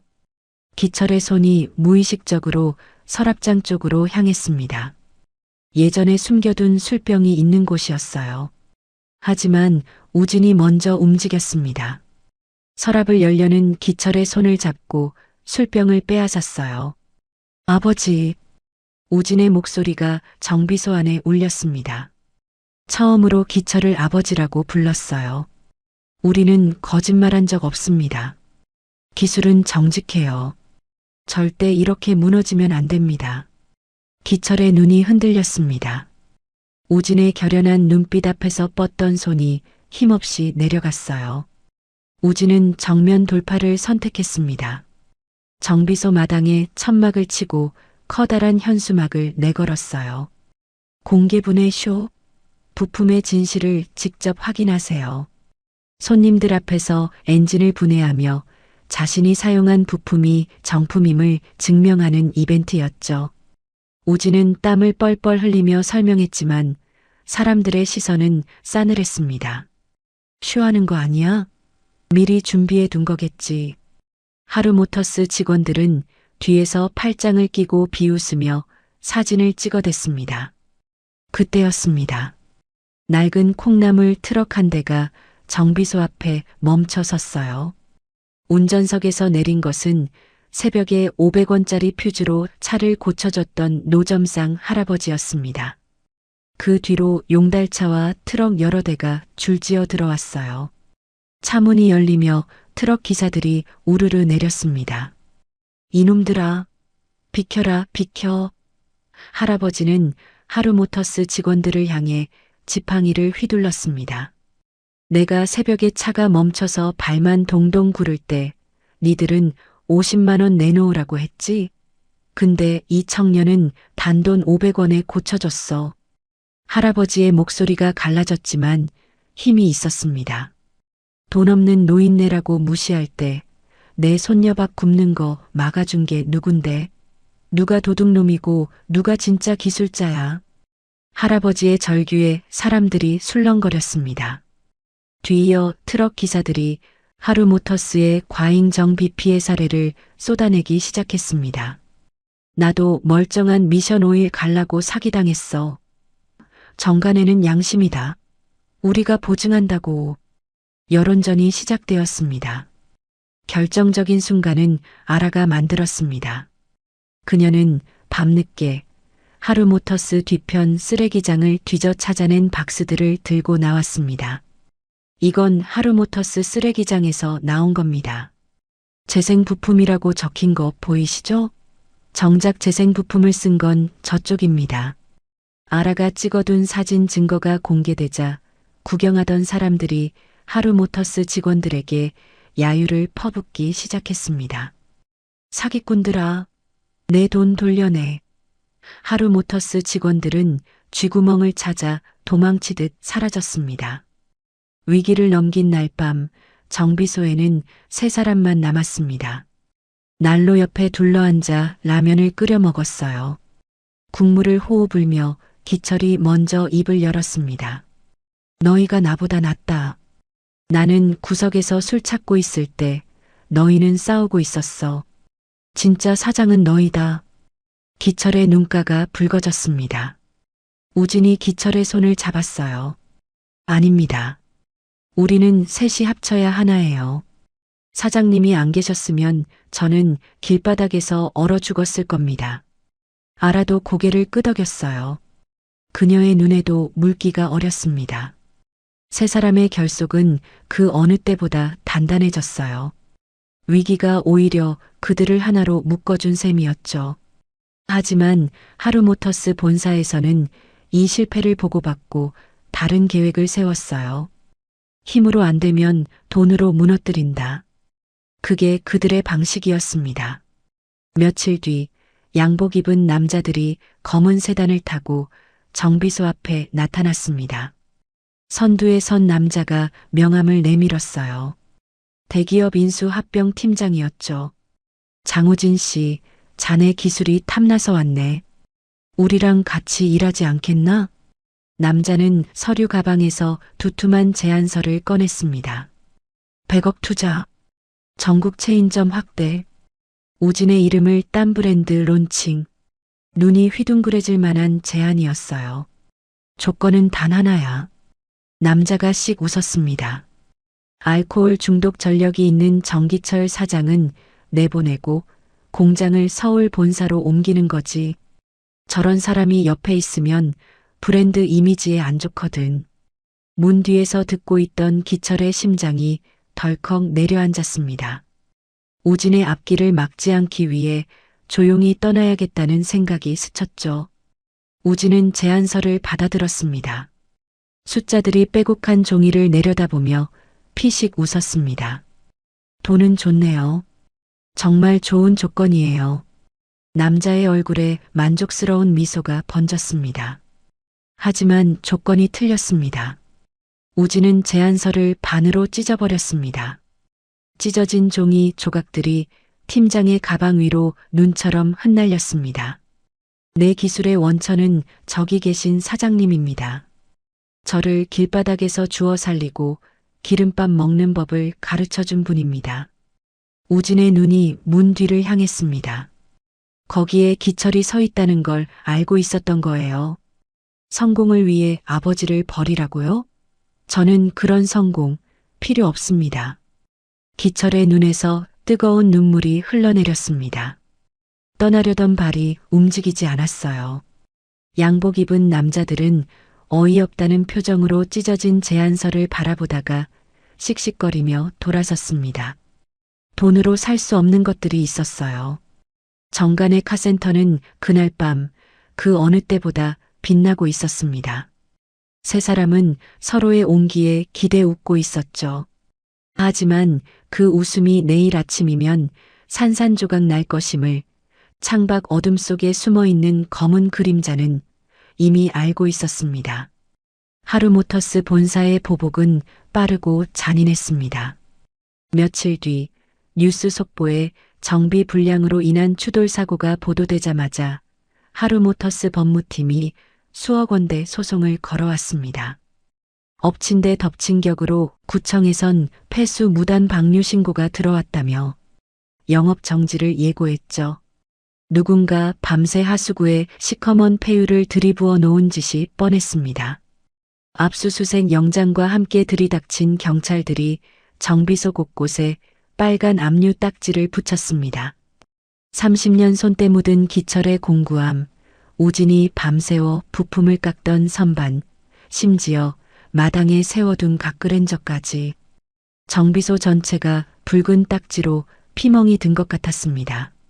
손님들은 환불을 요구하며 아우성쳤고 기철은 5년 전 사고 이후 겨우 다시 일어선 세상이 또다시 그것도 더 처참하게 무너지는 것을 보며 고개를 떨구었습니다. 여기에 결정타가 날아왔습니다. 건물주였어요. 이보세요. 당신들 때문에 건물 이미지 다 망친 거 어떻게 책임질 겁니까? 영업 정지 먹은 가게는 계약 위반인 거 아시죠? 내일 아침 법원 집행관이랑 가서 강제 집행할 테니까 방 뺄 준비하세요. 우진이 전화기를 붙들고 사정했지만 건물주는 매몰차게 전화를 끊어버렸습니다. 그날 밤 기철은 잠을 이루지 못했습니다. 나 때문이다. 알코올 중독자인 내가 있어서 우진이까지 덮어쓰는 거야. 자책감이 뼈를 깎았습니다. 새벽 2시 기철은 조용히 짐을 쌌습니다. 낡은 가방에 옷까지 몇 벌을 넣고 책상 위에 미안하다는 짧은 편지를 남겼어요. 조심스럽게 셔터 문을 열려는데 등 뒤에서 물기 어린 목소리가 들렸습니다. 아버지, 어디 가십니까? 기철이 흠칫 놀라 돌아보니 잠옷바람에 우진이 맨발로 서 있었습니다. 저버리고 혼자 도망가시는 겁니까? 기철은 이를 악물고 우진을 밀쳐내려 했습니다. 나 같은 놈이랑 있으면 너까지 망해. 그 큰 회사 가서 성공해. 100억이라잖아. 평생 만져보지도 못할 돈이야. 하지만 우진은 그 자리에서 털썩 무릎을 꿇었습니다. 차가운 콘크리트 바닥에 이마를 대고 기철의 바짓가랑이를 붙잡았습니다. 제가 고친 차는 제가 압니다. 우린 결백해요. 근데 여기서 도망치면 진짜 범죄자 되는 겁니다. 제발 가지 마세요, 아버지. 기철의 손에서 가방이 툭 떨어졌습니다. 두 사람은 셔터 내려진 차가운 바닥에 주저앉아 서로를 부둥켜 안고 통곡했습니다. 아버지를 잃은 아들과 아들을 잃은 아버지가 서로의 텅 빈 가슴을 눈물로 채웠습니다. 다음 날 마음을 다잡기 위해 짐을 정리하던 우진은 구석에서 낡은 라면 상자 하나를 발견했습니다. 보육원 시절부터 들고 다니던 짐이었습니다. 상자를 열자 곰팡이 핀 앨범 사이에 한지로 곱게 쌓인 낯선 꾸러미가 나왔습니다. 이게 뭐지? 그 위에 쪽지가 붙어 있었어요. 할머니가 돌아가시기 직전 우진이 결혼할 때 전해달라며 간호사에게 몰래 맡겨뒀던 물건이었습니다. 떨리는 손으로 한지를 풀자 촌스러운 빨간 내복 한 벌이 나왔습니다. 그리고 비뚤배뚤한 글씨로 쓴 편지 한 장. 우진아, 내 강아지. 할미가 가진 게 없어서 이것밖에 못 해준다. 나중에 우리 우진이 장가갈 때 혼주석이 비어 있으면 어쩌나 할미는 벌써 걱정이다. 내가 죽어서 귀신이 되어서라도 네 결혼식 땐 꼭 옆에 앉아줄게. 마음씨 좋은 색시 만나서 따뜻한 밥 먹으며 잘 살아라. 사랑한다, 내 새끼. 말기 암 통증을 참아가며 꾹꾹 눌러 쓴 글씨. 눈물 자국에 번져 흐릿해진 글자들. 우진은 빨간 내복을 얼굴에 비비며 짐승처럼 오열했습니다. 할머니, 보육원에서 배고플 때 몰래 떡볶이를 챙겨주시던 분. 피 한 방울 안 섞인 고아를 내 새끼라 불러주던 유일한 분. 그분은 마지막 순간까지 우진의 앞날만을 걱정했습니다. 지켜보던 아라는 입을 틀어막고 울었고 기철도 붉어진 눈시울을 훔쳤습니다. 한참을 운 우진이 눈물을 닦으며 일어섰습니다. 눈빛이 달라져 있었습니다. 이 정비소 할머니가 맺어준 곳이에요. 할머니 병원비 때문에 빚지고 그 빚 때문에 쫓겨나서 만난 곳이잖아요. 저 절대 안 나갑니다. 아니, 못 나갑니다. 그날 밤부터 세 사람은 전투 태세에 돌입했습니다. 아라는 충혈된 눈으로 사고 차량의 블랙박스 영상을 보고 또 보며 조작의 증거를 찾았어요. 기철은 냉장고에 숨겨둔 마지막 소주병을 꺼내 하수구에 콸콸 쏟아버렸습니다. 다시는 안 마신다. 맹세하마. 폭풍 전야의 밤. 세 사람은 각그랜저 앞에 둘러앉아 컵라면을 먹으며 결의를 다졌습니다. 우진은 확대된 사고 차량 사진을 가리켰어요. 보세요. 이건 자연적으로 찢어진 게 아닙니다. 절단면이 너무 매끄러워요. 누군가 공구로 자른 게 분명해요. 확신은 있었지만 당장 차를 확인할 수 없다는 게 문제였습니다. 날이 밝았습니다. 정비소 앞으로 경찰차와 법원 집행관 차량, 그리고 하루모터스 측 변호인단이 들이닥쳤습니다. 건물주가 기어이 강제 집행을 신청한 것이었죠. 하루모터스 지점장이 팔짱을 낀 채 비릿한 웃음을 흘리며 다가왔어요. 증거인멸 우려가 있으니 당장 구속 수사하십시오. 경찰들이 우진에게 다가와 팔을 꺾었습니다. 우진은 필사적으로 외쳤죠. 사고 차량 보닛 한 번만 열게 해주십시오. 1분이면 됩니다. 브레이크 절단면만 보면 알 수 있다고요. 하지만 경찰은 우진을 강제로 제압했습니다. 지점장이 우진의 귀에 대고 속삭였습니다. 초짜 정비사가 뭘 증명해? 그냥 조용히 들어가. 감방에서 기술이나 더 배우든가. 절망적인 상황. 우진의 눈에 핏발이 섰지만 꼼짝할 수 없었습니다. 기철이 몸을 던져 막아보려 했지만 바닥에 내동댕이 쳐졌어요. 아라가 울며 영상을 찍고 있었지만 역부족이었죠. 바로 그때 골목 어귀에서부터 좌중을 압도하는 묵직한 엔진음과 함께 정체를 알 수 없는 거대한 그림자가 정비소를 향해 서서히 다가오고 있었습니다. 골목을 가득 메우던 묵직한 엔진음의 주인공은 정비소 입구를 가로막으며 위압적인 자태를 드러낸 검은색 벤치였습니다. 마치 거대한 맹수가 웅크린 듯한 그 압도적인 존재감에 소란스럽던 정비소에는 순식간에 침묵이 내려앉았죠. 경찰과 집행관들, 그리고 비웃음을 흘리던 하루모터스 지점장까지 모두의 시선이 그 낯선 차에 꽂혔습니다. 쥐 죽은 듯한 정적 속에 뒷문이 열렸습니다. 차에서 내린 남자는 지팡이를 짚고 힘겹게 땅을 디뎠습니다. 최고급 수트를 입었지만 한쪽 다리를 저는 걸음걸이는 위태로워 보였어요. 관자놀이 부근의 선명한 수술 흉터와 서리빨 같은 눈빛이 주변의 공기를 단숨에 얼어붙게 만들었습니다. 하루모터스 측 변호사가 남자의 얼굴을 확인하고는 사색이 되어 뒷걸음질 쳤습니다. 조강수 회장님? 미국 IT 자수성가의 대표이자 한국 재계의 거물. 그의 등장은 그 자체로 법이었고 권력이었습니다. 광수의 비서들이 일사불란하게 움직였습니다. 경찰에게 명함을 내밀며 단호하게 말했습니다. 지금부터 이 사건 변호는 저희 법무팀이 전담합니다. 모든 압류 및 강제 집행, 즉시 중지하십시오. 경찰서장이 황급히 달려와 고개를 숙였고 기세등등하던 집행관들은 슬금슬금 뒤로 물러났어요. 빨간 딱지를 붙이던 손들이 허공에서 멈췄습니다. 광수는 지팡이를 짚으며 천천히 우진에게 다가왔습니다. 절뚝이는 걸음 하나하나가 힘겨워 보였지만 시선은 수갑을 찰 뻔한 우진에게서 떨어지지 않았어요.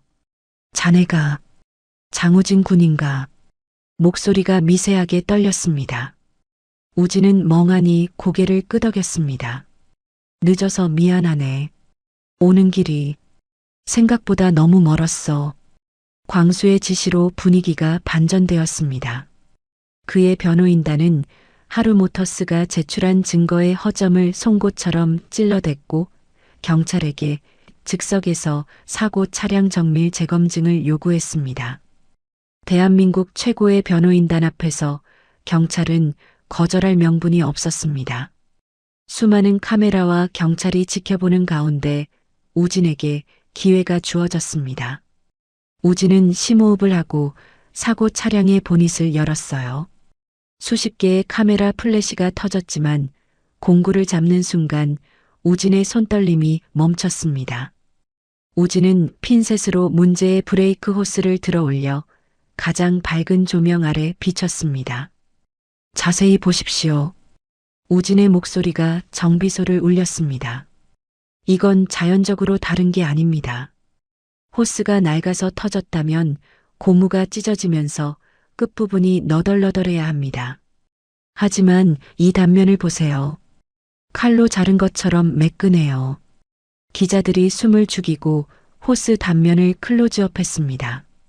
우진은 돋보기를 들어 절단면의 미세한 흔적을 가리켰습니다. 그리고 여기 미세한 톱니 자국이 보이십니까?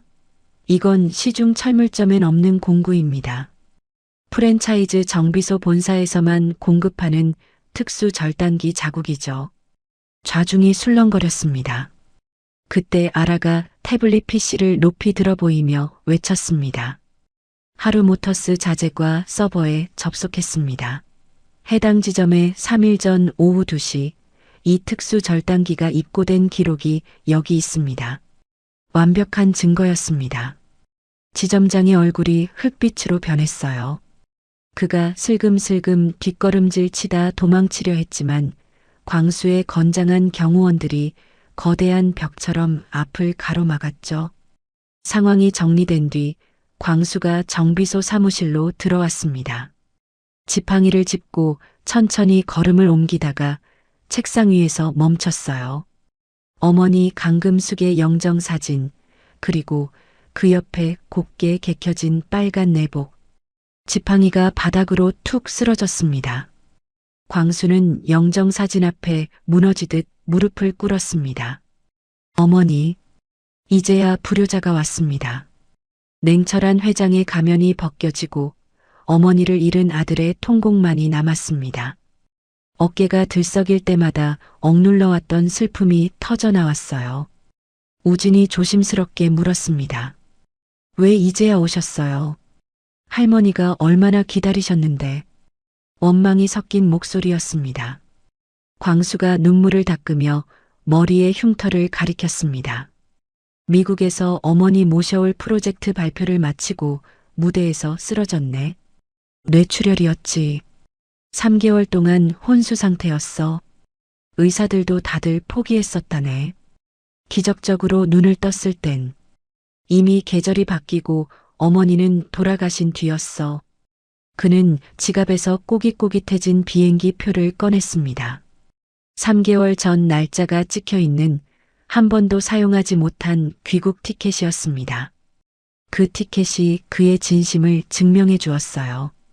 자네가 아니었다면 우리 어머니는 무용고자로 쓸쓸히 가셨겠지. 비서에게 보고받고 가슴을 쳤네. 못난 아들 대신 생판 남이 임종을 지키고 상주 노릇까지 해줬다고.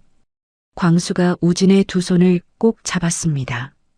성공한 사업가가 20살 청년에게 허리를 90도로 숙였습니다. 어떻게 하면 이 은혜를 갚을 수 있을지 상상도 못하겠다네. 정말 고마워, 우진군.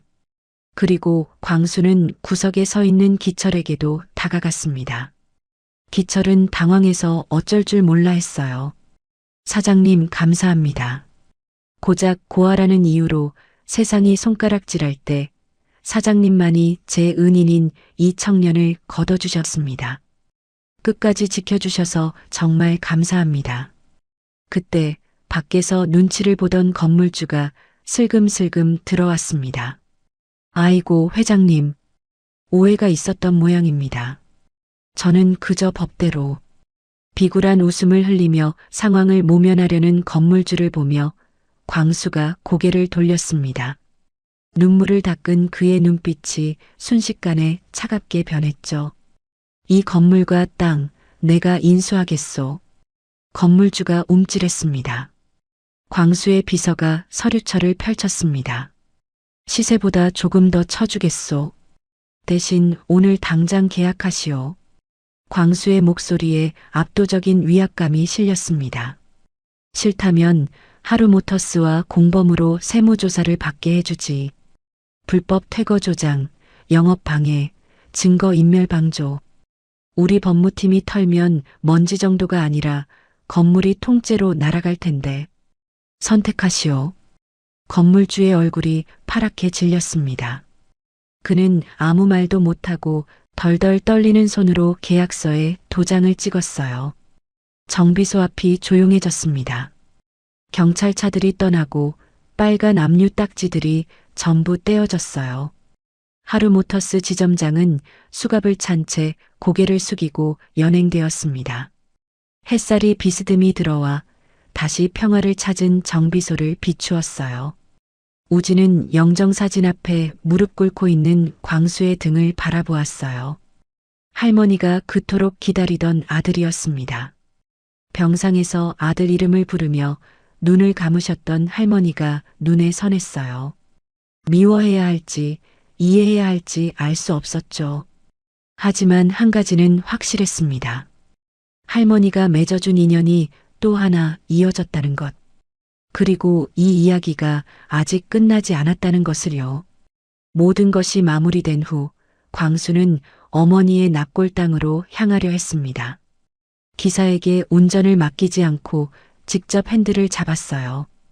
어머니를 찾아가는 길만큼은 자신의 손으로 운전하고 싶었던 거죠. 살아계실 때 한 번도 직접 모시고 다니지 못한 불효를 이제라도 갚고 싶었습니다. 차가 정비소 앞 도로로 빠져나간 직후였습니다. 갑자기 하늘이 어두워지더니 굵은 빗줄기가 쏟아지기 시작했어요. 그리고 그 순간 조강수의 시야가 붉게 물들었습니다. 흑! 관자놀이를 송곳으로 찌르는 듯한 통증과 함께 손발이 마비되었습니다. 뇌출혈 후유증인 발작이 다시 시작된 거였습니다.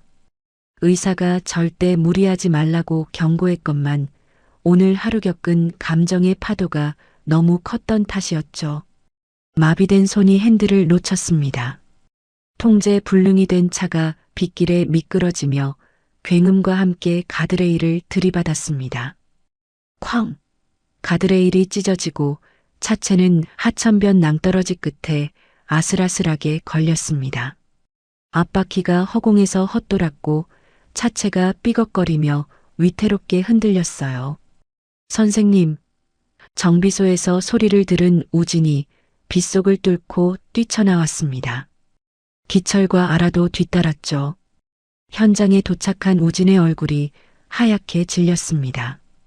차체 밑에서 기름이 콸콸 새어나오고 있었고 찌그러진 엔진룸에선 매캐한 연기와 함께 불꽃이 튀고 있었습니다. 언제 폭발해도 이상하지 않은 상황이었죠. 광수는 운전석에서 의식을 잃은 채 축 늘어져 있었습니다. 찌그러진 대시보드에 다리가 끼어 꼼짝도 못하는 상태였죠. 우진은 망설이지 않고 낭떠러지 쪽으로 기어 내려갔습니다. 찌그러진 문은 꿈쩍도 하지 않았어요. 우진은 깨진 창문으로 상반신을 집어넣어 광수를 끌어내려 했습니다. 유리 파편에 팔이 긁혀 피가 흘렀지만 느낄 겨를이 없었습니다. 바로 그때 차가 끼익 소리를 내며 앞으로 기울었습니다. 흑! 우진의 다리가 차체와 바위 사이에 끼어버렸어요. 고통이 온몸을 관통했습니다. 엎친 데 덮친 격으로 새어나온 기름에 불이 옮겨 붙었어요. 퍽 소리와 함께 화염이 치솟았습니다. 아버지, 오지 마세요. 차 폭발합니다. 우진이 고통 속에서 비명을 질렀습니다. 불길 속에서도 자신보다 기철의 안전을 먼저 걱정한 거였죠.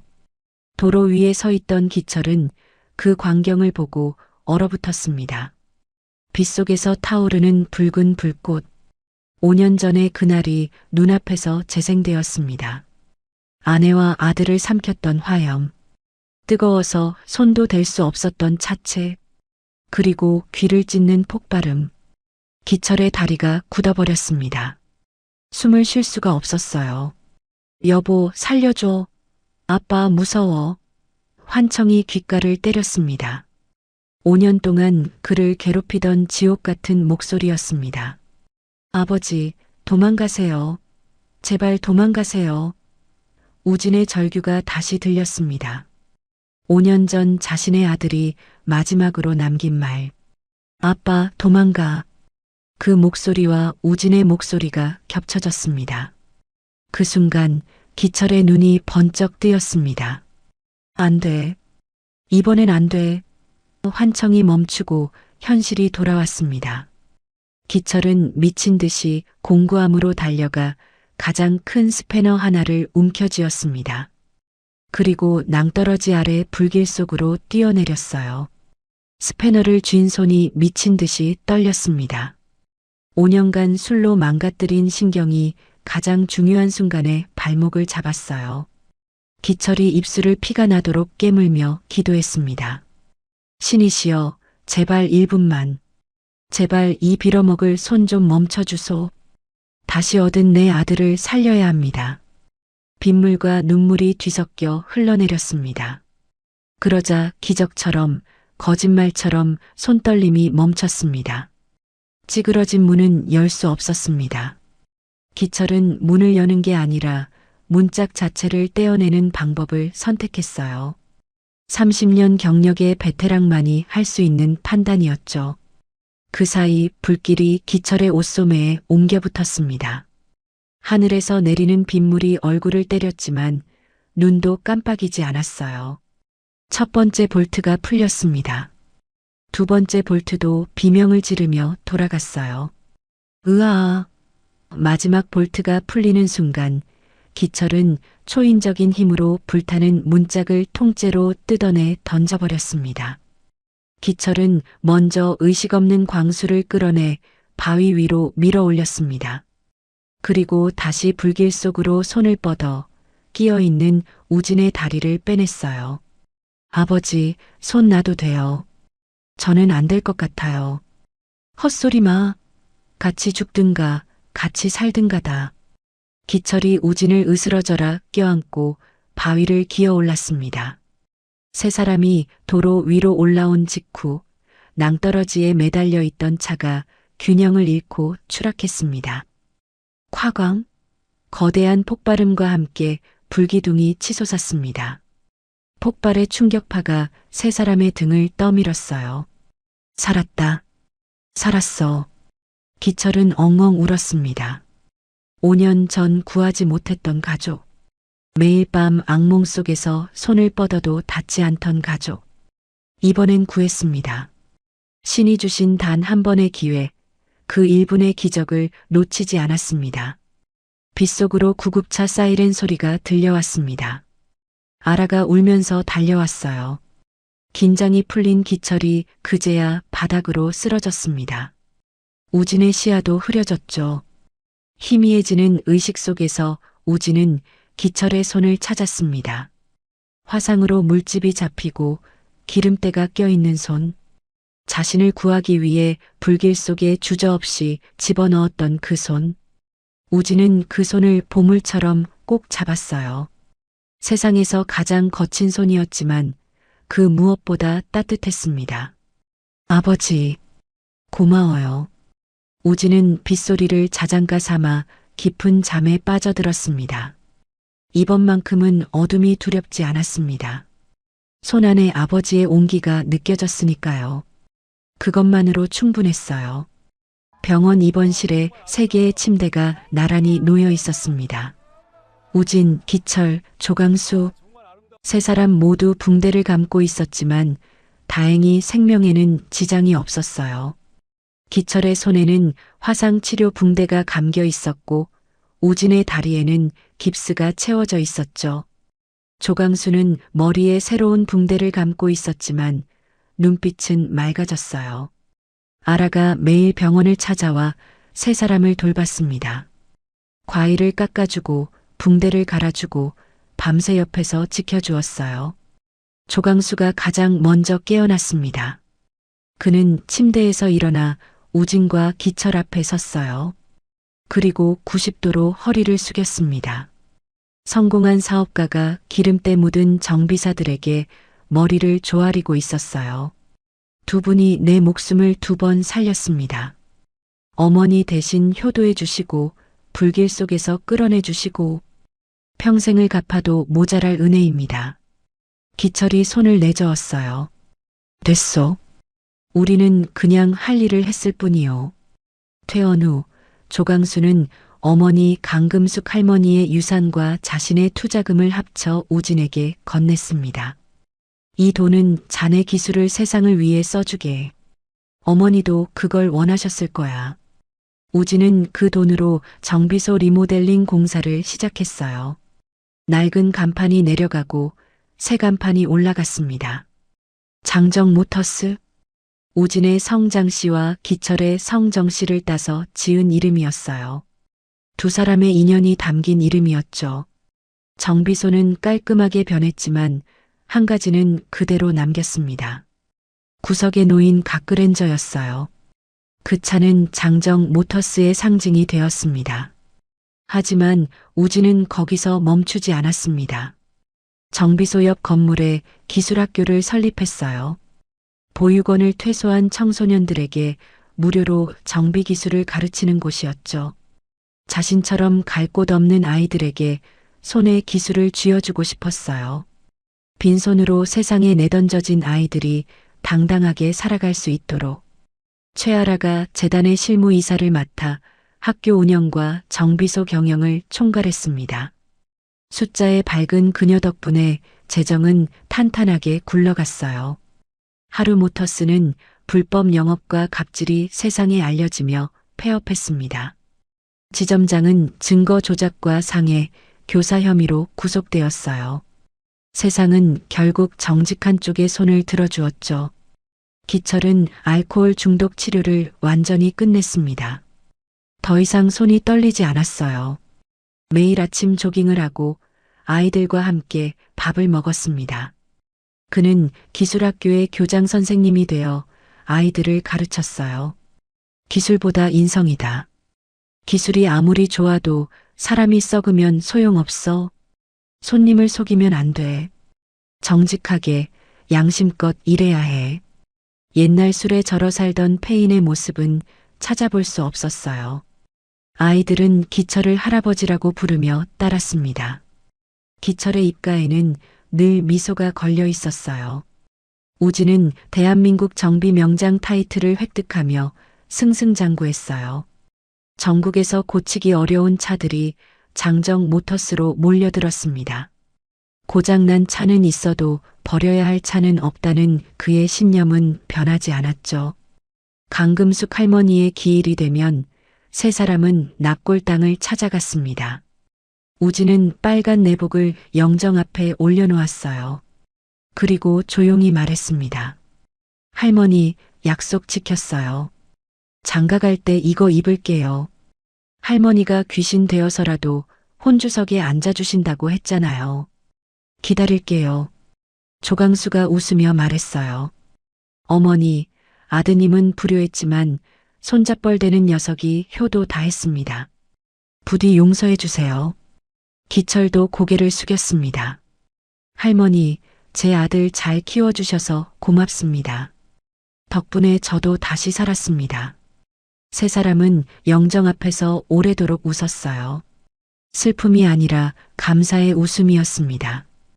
햇살이 납골 땅 안으로 따스하게 비쳐 들어왔어요. 5년이 흘렀습니다. 화창한 봄날 정비소 앞마당이 야외 결혼식장으로 꾸며졌어요. 하얀 천막 아래 의자들이 줄지어 놓였고 꽃 장식이 바람에 흔들렸습니다. 장우진과 최아라의 결혼식이었어요. 하객으로 보육원 아이들, 택시 기사들, 콩나물 트럭 할아버지, 동네 주민들이 가득 찼습니다. 기술학교 졸업생들도 정장을 차려입고 앞줄에 앉았어요. 한때 비행 청소년이었던 아이들이 이제는 당당한 정비사가 되어 스승의 결혼식을 축하하러 왔습니다. 줄에는 조강수가 맡았어요. 지팡이를 짚고 단상에 선 그의 모습에서 5년 전의 위엄보다는 따뜻함이 느껴졌습니다. 오늘 이 자리는 두 사람의 결혼식이자 가족의 완성입니다. 조강수의 목소리가 떨렸어요. 피 한 방울 섞이지 않았지만 이들은 세상에서 가장 따뜻한 가족입니다. 결혼식이 끝나고 신혼여행을 떠날 시간이 됐습니다. 하객들이 길 양옆으로 늘어섰어요. 그때 웨딩카가 모습을 드러냈습니다. 번쩍번쩍하게 닦인 구형 가크렌저였어요. 5년 전 얼어붙은 우진을 정비소로 데려왔던 그 차. 기철의 아내와 아들이 마지막으로 탔던 그 차. 우진이 밤마다 몰래 고쳤던 그 차. 이제는 새 출발을 축복하는 웨딩카가 되었습니다. 본닛 위에는 하얀 꽃 장식이 달려 있었고 범퍼에는 행복하세요라고 적힌 리본이 묶여 있었어요. 운전석에는 흰 장갑을 낀 기철이 앉아 있었습니다. 양복을 차려입은 그의 얼굴에 주름이 깊어졌지만 눈빛은 청년처럼 빛났어요. 내 아들 장가가는 길 아버지가 직접 모셔야지. 기철이 껄껄 웃었습니다. 우진은 턱시도를 입은 채 기철 앞에 무릎을 꿇었어요. 그리고 큰 절을 올렸습니다. 아버지, 잘 키워주셔서 감사합니다. 덕분에 여기까지 왔습니다. 기철의 눈가가 촉촉해졌어요. 아무 말도 하지 못하고 고개만 끄덕였습니다. 5년 전 길바닥에서 주워온 청년이 이렇게 훌륭하게 자라 결혼까지 하다니. 아내와 아들을 잃고 세상이 끝난 줄 알았는데 신이 새로운 가족을 보내주셨어요. 아라도 함께 절을 올렸어요. 시아버님, 안전 운전 부탁드려요. 과속하시면 안 됩니다. 이것 봐라, 벌써 시어머니야? 하객들이 웃음을 터뜨렸어요. 박수와 환호 속에 우진과 아라가 가크렌저 뒷좌석에 올라탔습니다. 기철이 시동을 걸었어요. 부드럽고 묵직한 엔진 소리가 울렸습니다. 5년 전 새벽 처음 시동이 걸렸던 그날의 소리와 똑같았어요. 각그랜저가 힘차게 출발했습니다. 하객들이 손을 흔들며 환호했어요.